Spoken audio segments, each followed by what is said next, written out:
What's going on with you guys? Welcome to another episode of Quick Learn, and in today's episode I will teach you how to fix your Android battery draining so fast. So let's get it on. So this one is pretty quick and easy. You just need to go to your settings and go to your battery, and on your battery just click save power and make sure that you turn off power draining apps. You can check that and click extend battery by 1 minute.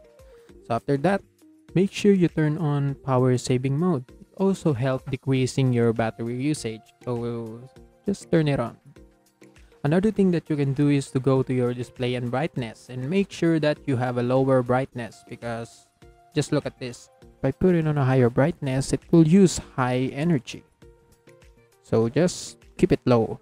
And also make sure that you're on a dark mode settings, because it also uses a lesser energy compared to light mode settings. So my advice is always keep your device on dark mode. And that's all you can do. And also that is for today's episode. If you want more to this channel, please like this video, click the notification bell, and don't forget to subscribe. See you in the next one.